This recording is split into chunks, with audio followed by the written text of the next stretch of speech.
Hello students, hope you all doing well. I, Dinesh Rawat, would be your faculty for the subject that is financial markets and institutions. And today's topic is financial markets. So today we will discuss about the different types of financial markets. And as you know, in the previous lectures, we have already covered, the definition of financial markets, also a little overview of the types of financial markets. And the first lecture was all about the introduction. The second was all about the types of financial institutions. And the third was all about the role of financial institution, जिसमें हमने financial instruments को discuss करा था.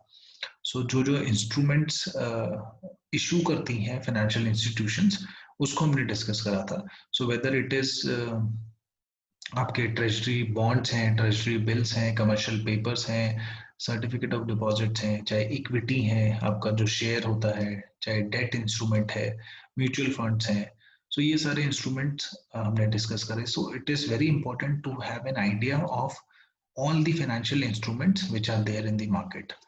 So once you have idea about the instruments, then you can easily understand financial markets and different types of financial market. क्योंकि generally जो भी financial markets रहेंगे उसमें एक्चुअल में इंस्ट्रूमेंट्स ही जो होते हैं जो ट्रेड करते हैं, जिनका बाइंग एंड सेलिंग होता है. सो आपको फाइनेंशियल इंस्ट्रूमेंट्स जो हमने लेक्चर 3 में डिस्कस करा है उसको एक बार विजिट करिए and see that video again, and then you can easily understand financial markets. So let's discuss. So first you can see the references. So first one is financial markets book, that is beginner module, National Stock Exchange. Second is your financial markets and institutions, written by Michigan and Ekins. Third is financial institution services, written by Shali Nigam. And fourth one is dynamics of financial markets and institutions in India, written by Srivastava and Nigam. So financial market एक बारी definition हम फिर से देखते हैं. ये हम पहले भी आपको बता चुके हैं. Financial market is a market where variety of financial assets, जिसको हम इंस्ट्रूमेंट्स भी कहते हैं, जिनको हम सिक्योरिटीज भी कहते हैं. So they are traded directly और indirectly to cater to diverse saving notions of the savers, जो नॉर्मल पब्लिक होती है, डिपॉजिटर्स होते हैं, and numerous investment preferences of the investor. So this is one of the definition. So another markets in which funds are transferred. Financial market वो market है जिसमें fund transfer होते हैं from people who have an excess to people who have a shortage. So financial market is an interface between large number of buyers and sellers. Yes, it acts as an interface. So then importance की बात करें अगर हम financial markets की, so it is very crucial for promoting greater economic efficiency. कैसे? By channelizing funds from people who do not have a productive use to people who do have. So from investor to companies. So indeed, well-functioning financial markets are a key factor in producing high economic growth. And poorly performing financial markets are one of the reasons that many countries in the world remain desperately poor. So किसी भी country की development के लिए उसका financial market जो होता है, it is very important that उसका financial markets भी develop करें. Then types पे आते हैं हम, जो हमारा major discussion है इस वीडियो में, that is कितने तरह के financial markets होते हैं. Generally अगर हम बात करें तो दो तरीके से हम classify करते हैं. एक हम करते हैं majority of financial instrument. So इसलिए मैं कह रहा हूँ कि जो financial instrument हमने discuss करें lecture 3 में, the knowledge of those financial instrument is very important. So whether it is your treasury bill, treasury bond, commercial paper, certificate of deposit, your call money, your notice money, and your shared debt, derivative, mutual fund. So it is very important to get an idea of those instruments. So पहला हमारा classification है majority of financial instrument. तो जब आपको financial instrument के बारे में पता है तो you also know about the maturity. क्या उसकी deadline है, क्या वो 1 साल के लिए है, 2 साल के लिए है, 5 साल के लिए, 10 साल के लिए.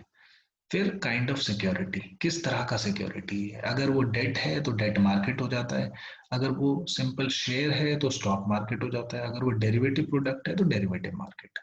और अगर हम मेच्योरिटी की बात करें तो दो तरीके से डिवाइड करते हैं, money market and capital market. So हम इन दोनों को डिस्कस करते हैं, दोनों क्लासिफिकेशन को।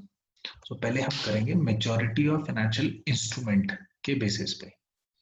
तो दो तरीके से डिवाइड करते हैं, money market and capital market. So let's discuss first. So we have money market. So it is a market where near money assets are traded. ये near money assets क्या होते हैं? Near money assets are characterized by वो assets होते हैं जिसमें liquidity होती है, high marketability होती है, large denomination होता है and low risk. So risk बहुत कम रहेगा इन सिक्योरिटीज में। मनी मार्केट एसेट्स होते हैं, डिनोमिनेशन बहुत ज्यादा होता है, 5 lakhs 10 lakhs इतना इसका डिनोमिनेशन होता है। मार्केटेबिलिटी है, इजीली आपको मिल जाता है, लिक्विडिटी है, तो जब आपको चाहिए तब मिल जाएगा। तो money market is the market for short term interest bearing assets. Short term के लिए होते हैं, मेच्योरिटी 1 year या 1 year से कम होती है। Individual generally invest in money market securities indirectly with the help of financial intermediaries. So बीच में आपके पास इंटरमीडियरीज होंगे जिनकी हेल्प से you can invest in money market instruments. So issued by high quality borrowers having low default risk. Since risk इसमें बहुत कम होता है, तो ये जो इशू करे जाते हैं, वो जो इशूअर्स होते हैं वो हाई क्वालिटी बोरोवर्स होते हैं। मतलब आप उन पे रिलाई कर सकते हैं, जो भी इसके इशूअर्स होते हैं। जनरली सेंट्रल गवर्नमेंट होगी, वो जिसके बिहाफ पे आरबीआई इशू करता है, या स्टेट गवर्नमेंट होंगी। The primary objective of money market is to, क्या है उसका ऑब्जेक्टिव है, facilitate the flow of short term funds. Obviously short term funds होते हैं इसमें, तो उनका एक इजी फ्लो जो है उसको फैसिलिटेट कर सके। So that is the primary objective. The returns earned in money market are low. Obviously जब आपका रिस्क कम होगा तो रिटर्न्स भी कम होंगे। मनी मार्केट इंस्ट्रूमेंट्स इंक्लूड, क्या क्या रहेगा इसमें, ट्रेजरी बिल्स जो हमने प्रीवियस लेक्चर में डिस्कस करे हैं, call and short notice money ये भी डिस्कस करा है, certificate of deposit and commercial paper. फिर दूसरा हमारा आता है कैपिटल मार्केट। कैपिटल मार्केट क्या है, जिसमें मीडियम से long term assets, equity and debt जैसे वो ट्रेड होते हैं। In this market financial claims with maturity greater than 1, 1 साल से ज्यादा के लिए होते हैं सारे instruments, given their long term maturity. अब जितना ज्यादा उसका ड्यूरेशन होगा उतना ज्यादा चांसेस है कि उसके प्राइसेस में फ्लक्चुएशन आएगा। So the financial assets experience wide price fluctuation. अब फ्लक्चुएशन है, इसका मतलब आपका इट कैन गो अप और down, so there is risk also. So capital market में जनरली दो मार्केट में हम डिवाइड करते हैं, primary market and secondary market. ये आप देखेंगे आपके जो फर्दर टॉपिक्स हैं, जैसे यूनिट 2 की बात हम करें तो उसमें separately we have to discuss this primary market and secondary market in detail.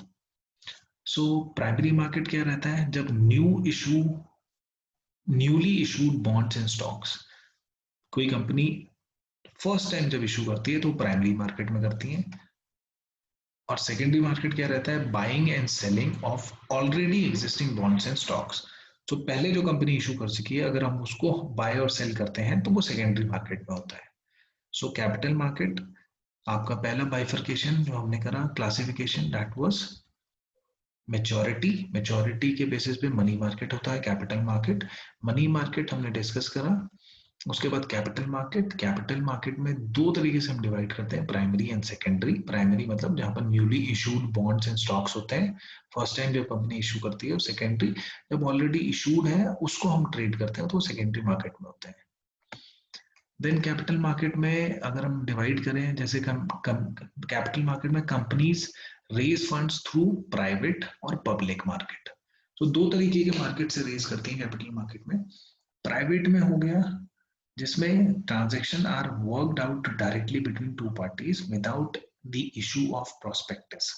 Prospectus क्या होता है, जो भी एक लेट्स सपोज जैसे इलेक्शन में मैनिफेस्टो होता है, वैसी किसी भी कंपनी को अगर फंड चाहिए और वो अपने शेयर्स इशू करना चाहता है, तो उनको एक प्रोस्पेक्टस निकालना पड़ता है जिसमें लिखा होता है कि हमारे क्या क्या फ्यूचर गोल्स हैं, कहाँ हम पैसा इन्वेस्ट करेंगे, कितना रिटर्न हम एक्सपेक्ट कर रहे हैं। सो जो भी उनके आगे की एक्टिविटीज है वो उन्होंने लिखी होती हैं, क्या क्या गोल्स हैं उनके।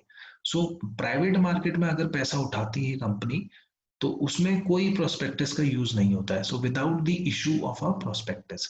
बट पब्लिक मार्केट में जब उठाती है, a company gathers the fund from general public, so इसमें they have to issue a prospectus, so that is by means of an issue of prospectus.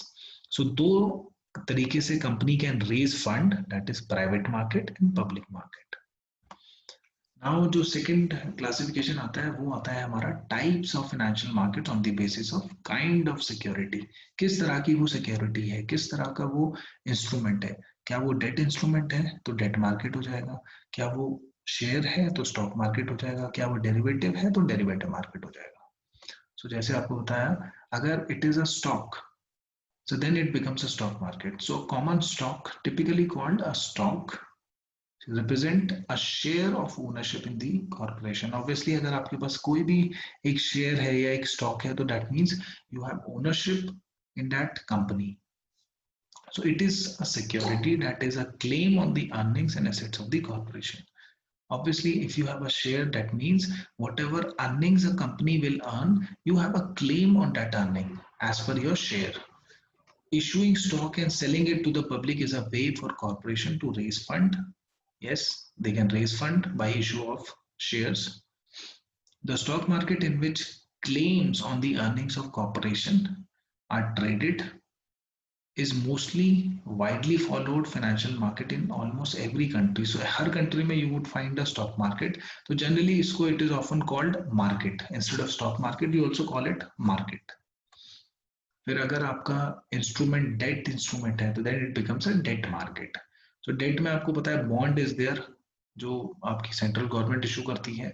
So it is a debt security that promises to make payment periodically for a specific period of time. So obviously आपको पता है debt instrument क्या होता है, एक contract होता है जिसमें इशूअर आपको एक प्री डिटरमाइंड टर्म्स होते हैं जिसमें कि इतना इंटरेस्ट रहेगा, इतने पीरियड बाद आपको अमाउंट मिलेगा। तो डेट मार्केट और also refer to as bond market.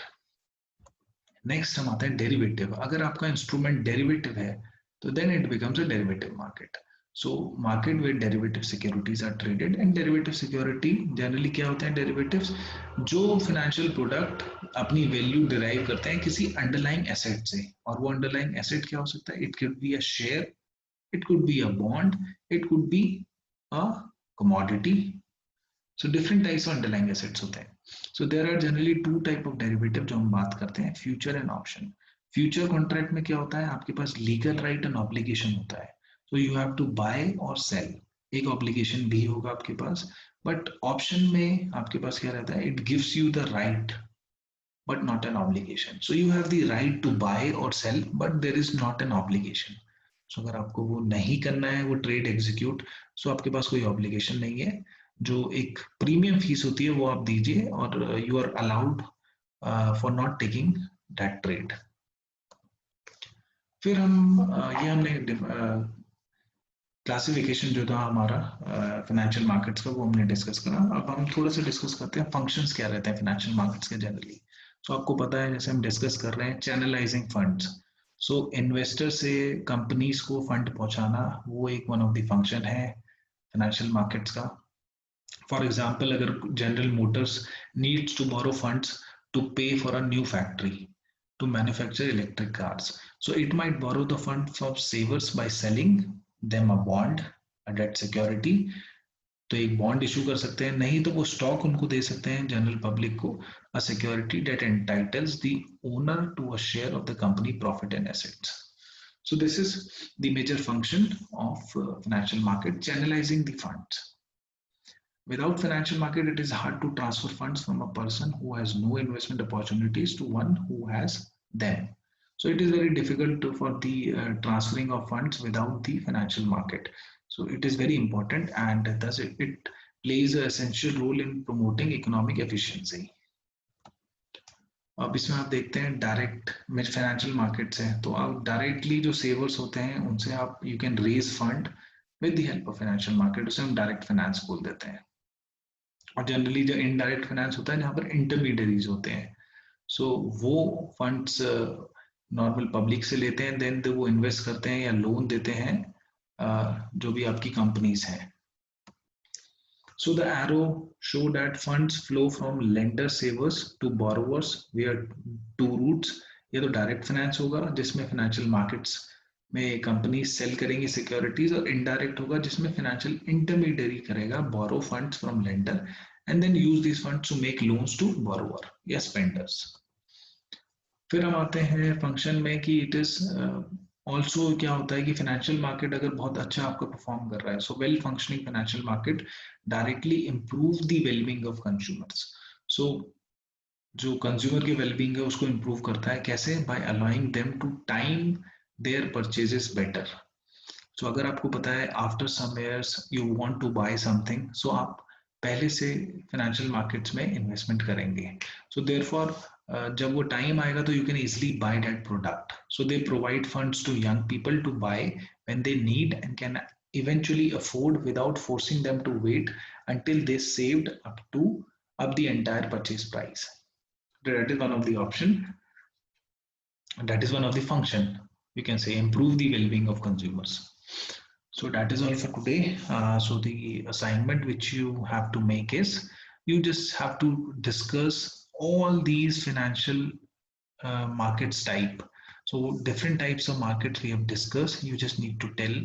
You just need to write it down, and then you can submit that assignment sheet, handwritten sheet, through a Google form which will be shared after the class. So that is all for today. Thank you. Thank you so much.